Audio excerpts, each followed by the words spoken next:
If you don't do what I say, we're getting divorced, he threatened, thrusting the papers into my hands. I knew this moment would come sooner or later. Fine. Let's get a divorce, I replied calmly. What? He blurted out, taken aback. I started filling out the forms right in front of him. All right, I'll fight it, I said, my voice steady. He stared at me in disbelief, as if he hadn't expected me to actually go through with it. You don't understand, he muttered. Without me, you'll be all alone. Sure, I'll be alone, I said, unfazed. Is that all you wanted to say? Because I'm busy packing. Packing? To move out, he stammered. Of course. We're getting divorced, so I'm leaving. The timing couldn't be better. My name is Sarah. A few years ago, I married my husband Jason. We don't have children, and both of us are busy with our careers. My parents passed away in an accident during my first year of work, leaving me to face life on my own. When Jason and I got married, I was so grateful. I longed to build a family with him and dreamed of having 2 children, imagining a bright future together. Reality turned out to be much different. After our wedding, Jason's attitude slowly grew cold. Sarah, if I ever leave, you'll be all alone again, he'd say during even the smallest arguments. He knew my vulnerabilities and used them against me, sparking constant fights. He often complained about my housework, picking at the smallest things.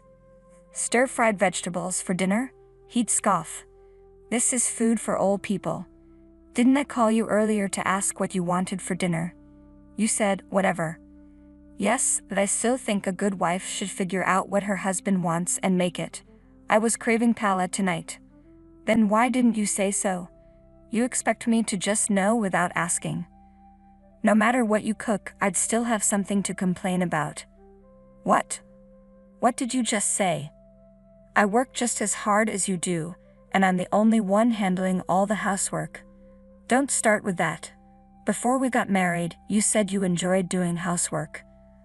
I do enjoy it, but when you constantly criticize everything I do, it makes me not want to do it anymore. I see. What do you mean by that? Oh, nothing. Just thought you were getting a bit cheeky. Cheeky?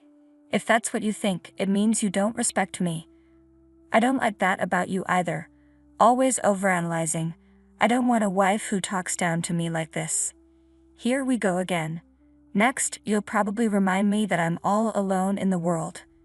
And right on cue, Jason added his usual line. Well, maybe having kids will fix that loneliness. Maybe it's time we start a family. Jason always brings this up after every argument. When we first got married, I was eager to start a family right away. But the kind man I had married soon disappeared, replaced by someone who constantly complains. Now the idea of having children with him fills me with hesitation. It's true that Jason is my only family now, but before marrying him, I lived alone and managed just fine. I have enough money to support myself and could go back to that life if needed. Sometimes the thought of returning to solitude seems better than enduring Jason's threats.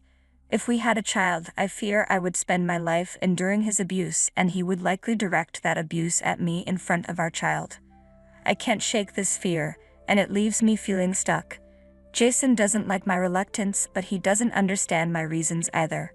Before we got married, you were eager to have kids right away, so why are you now so hesitant? Isn't this a bit deceitful? If that's the case, why don't you make me feel more comfortable about having kids?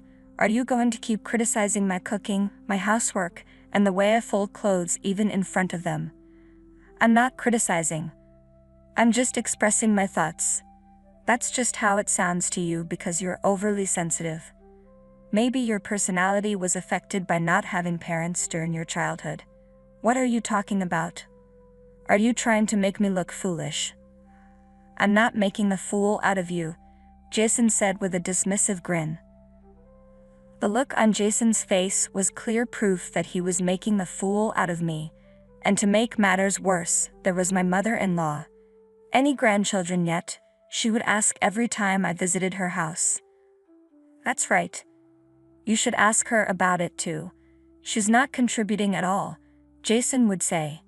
Sarah, what's going on? My mother-in-law's gaze was piercing. I was at a loss for words. Well, there are issues, my mother-in-law said.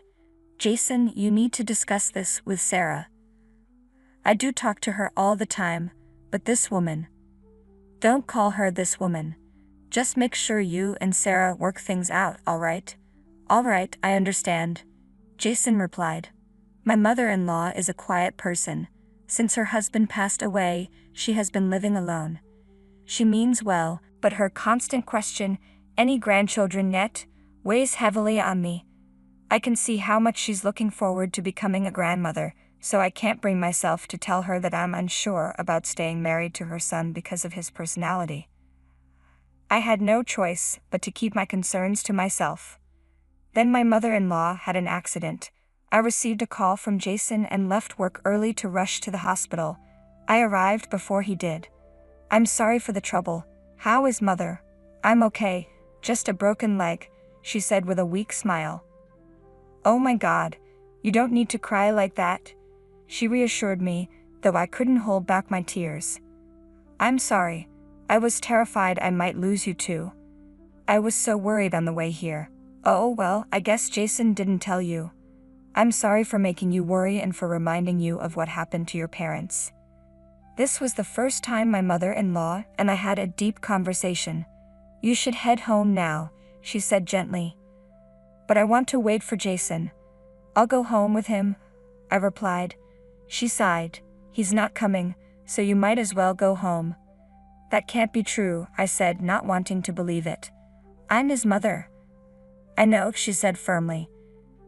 It was disheartening, and unfortunately, she was right. Jason didn't show up even after visiting hours were over. When I returned home, he was lounging on the couch, watching TV. What are you doing? I asked, puzzled. What do you mean?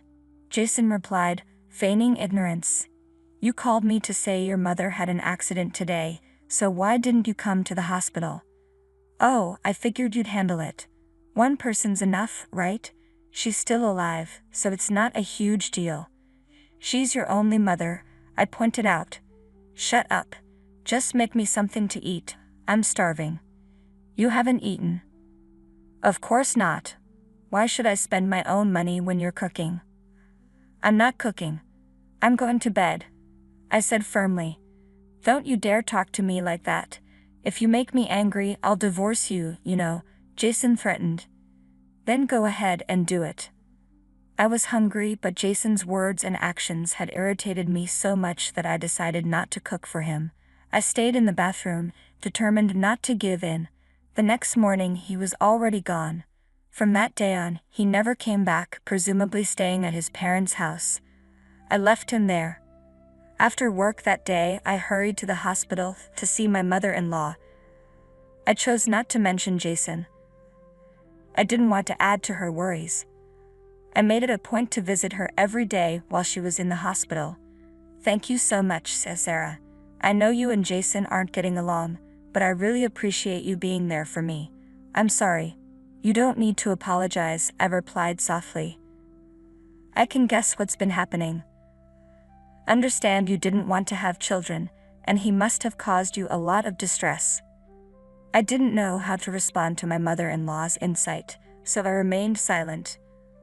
A woman's intuition can be very accurate. He's the one who made you worry about having kids, so it's all right now. I was looking forward to having a grandchild too, and I probably pressured you more than I should have. I'm truly sorry. I'm sorry I couldn't meet your expectations either. As we were talking, the doctor informed us that the treatment would take longer than expected, but she would be discharged soon. Since she lives alone, she'll need assistance until her leg heals. I'm in a position to help, so I arranged to work remotely on a limited basis with my company's approval. When I told my mother-in-law about it, she felt bad that I had to go through this, but I reassured her that it was fine. On the day of her discharge, I picked her up from the hospital and brought her back to her house. The atmosphere was tense, especially with Jason there. He should still be at work at this hour. I was supposed to meet him in the evening. But even though he approached, it felt uncomfortable. My mother-in-law was watching me intently. Actually, Jason and I had a bit of a fight, and he left the house, so today will be the first time we're seeing each other in a while. My mother-in-law looked uneasy. See each other where? This is the only place I can think he might have gone. Her expression grew stern. I understand now. I'm sorry, I said. Why are you apologizing? Jason is your beloved son. I know it must be uncomfortable for you to hear that I've had conflicts with him. No, not at all. He's the type who never bothers to visit me. What? He never came to visit you? No, never. I was shocked. My mother-in-law had been in the hospital for 2 weeks, and he hadn't visited her even once. What, Anne? Well, he's not the sweet boy you might think he is. What do you mean? Sarah, calm down and listen.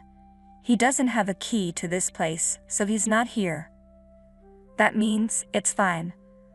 I have an idea. Let's discuss what we can do together. Then my mother-in-law surprised me with an unexpected offer. A week later, I found myself back in the house. As I was packing my bags, I heard the front door open. Oh, perfect timing. I wanted to talk to you. I'm busy. How's Mom doing? Why don't you go see her yourself? Ha! You're the one taking care of her, so I don't need to go.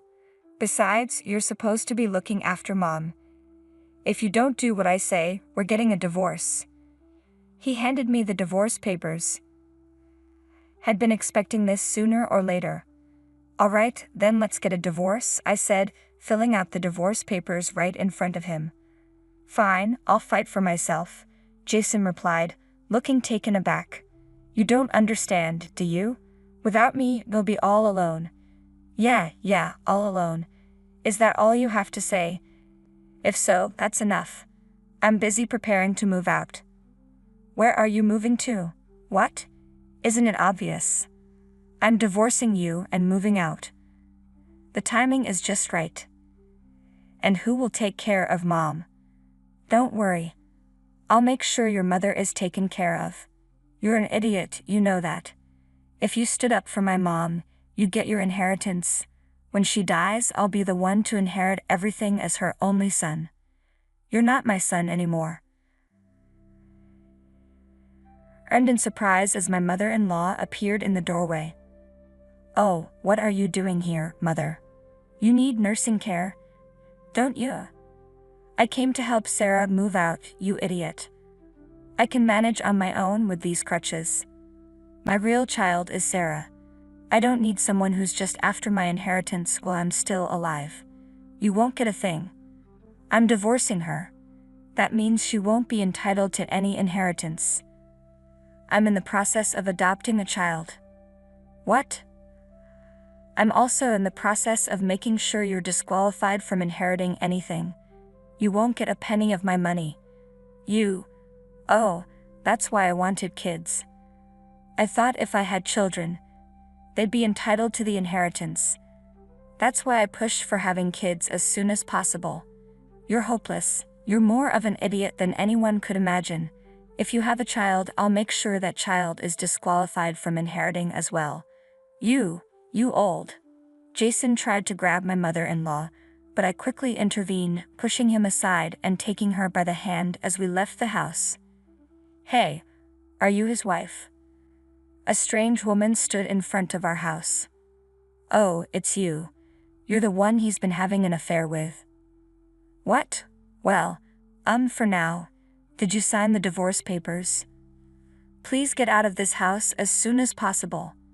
I see. So Jason had dragged this woman into his scheme.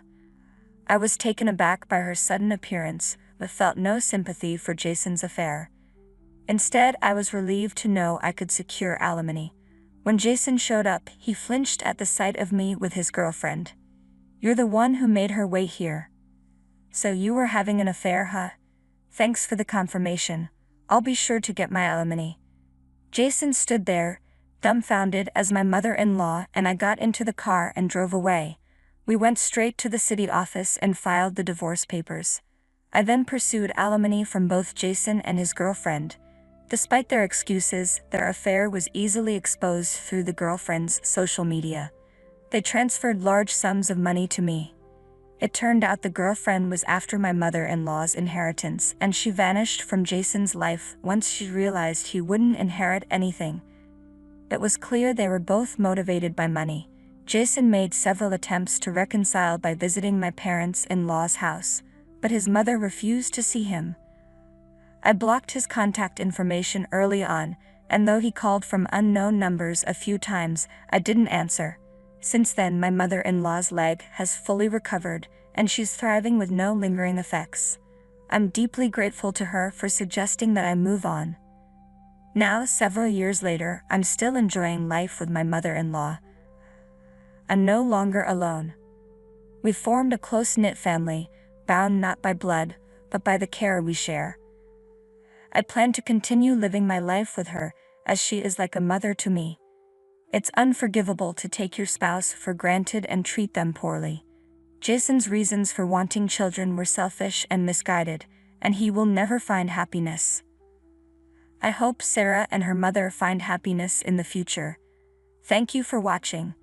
If you enjoyed this video, please subscribe to our channel. See you in the next one.